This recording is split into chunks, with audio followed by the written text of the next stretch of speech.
कहा जाता है आज भी कुछ इस धरती पर चल रहा है, न कोई भूत, न कोई देवता, न कोई राक्षस, बल्कि एक घायल इंसान जो कभी ठीक नहीं हुआ। शास्त्रों के अनुसार महाभारत का एक योद्धा ऐसा था जिसे मरने की इजाजत ही नहीं मिली। उसका घाव आज भी बहता है, उसका दर्द आज भी जिंदा है और उसका श्राप अब भी जारी है। आज जवाब मत ढूंढो, क्योंकि कुछ सच छिपाए ही गए थे। यह कहानी है अश्वत्थामा की। यह वो कहानी नहीं है जो आपको सिखाई गई। यह न किसी खलनायक की कहानी है, न किसी नायक की। इस कहानी के अंत तक आप सवाल करेंगे, क्या अमृता वरदान होती है या सबसे बड़ा श्राप? क्या अश्वत्थामा दोषी था या चुना गया था? और क्या वो सच में आज भी जीवित है या किसी और डरावनी चीज का इंतजार कर रहा है? क्योंकि प्राचीन संकेत कहते हैं अश्वत्थामा को पीड़ा के लिए नहीं, याद रखने के लिए जिंदा रखा गया। अश्वत्थामा गुरु द्रोणाचार्य का पुत्र, युद्ध विद्या के सबसे महान गुरु का बेटा। उसके माथे में जन्म से ही एक दिव्य मणि थी। वह मणि देती थी रोगों से रक्षा, भूख प्यास से मुक्ति, अस्त्र शस्त्र से सुरक्षा। लेकिन एक बात अक्सर छुपा दी जाती है, अश्वत्थामा प्यार में नहीं पला, वो अपमान में बड़ा हुआ। बचपन में आटा घोलकर दूध पीता था, राजकुमार होते हुए भी गरीब कहलाया और योद्धा होकर भी हमेशा अर्जुन की छाया में रहा। यहीं से उसके भीतर कुछ अंधेरा पनपने लगा। कुरुक्षेत्र युद्ध समाप्त हो चुका था, सबको लगा हिंसा खत्म हो गई, पर ऐसा नहीं था। रात के अंधेरे में जब सब सो रहे थे, अश्वत्थामा पांडवों के शिविर में घुसा। योद्धा बनकर नहीं, बल्कि कुछ और बनकर।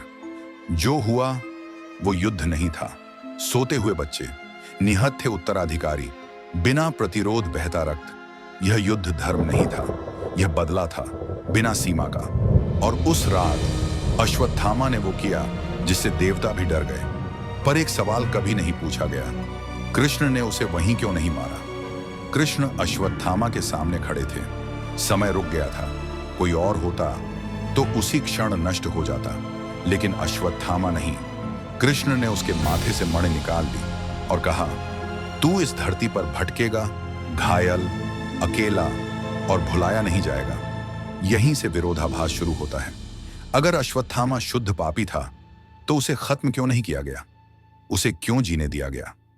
युगों तक, युद्धों के बाद, सभ्यताओं के बीच कहीं मौत उसके लिए बहुत आसान तो नहीं थी? क्या यह श्राप सजा नहीं, बल्कि कैद था? कुछ प्राचीन ग्रंथ डरावनी बात कहते हैं, अश्वत्थामा का घाव भरता नहीं, लेकिन उसे मारता भी नहीं। वो हमेशा बहता है, क्योंकि खून बहना मतलब समय अब भी उस पर चलता है।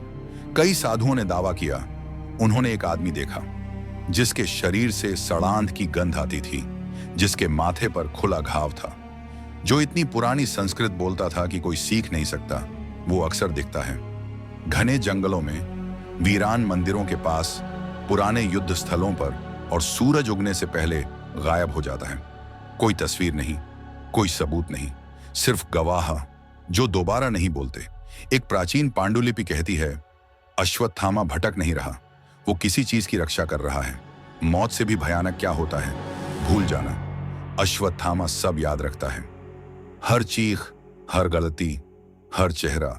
वो उस दुनिया को याद करता है जो अब अस्तित्व में ही नहीं। आज की दुनिया में जहां सब भूलने में लगे हैं, वो अकेला है जो सब कुछ साफ साफ देखता है। अमृता ने उसे शक्तिशाली नहीं बनाया, उसे बेकार बना दिया। युद्ध के बिना योद्धा, सच के साथ अकेला गवाह, और पाप के साथ बिना मोक्ष। शायद श्राप अमृता नहीं था, शायद श्राप था हमेशा जागरूक रहना। महाभारत में अश्वत्थामा की मृत्यु का कोई वर्णन नहीं, पुराणों में भी उसका अंत नहीं मिलता। और कहा जाता है कल की अवतार के साथ 7 चिरंजीवी होंगे, उनमें से एक अश्वत्थामा होगा। तो सवाल यह है, अगर वो जिंदा है तो किसका इंतजार कर रहा है? मुक्ति का, न्याय का, या आखिरी युद्ध का? क्योंकि कथाएं खत्म नहीं होती, वो इंतजार करती हैं। और कुछ सच आज भी छुपे हुए हैं, क्योंकि इंसान अब भी तैयार नहीं है। अगर कभी ऐसे इंसान से मिलो जो मर नहीं सकता, तो दुआ करना कि उसे तुम याद न रहो। Subscribe AI story telling YTS।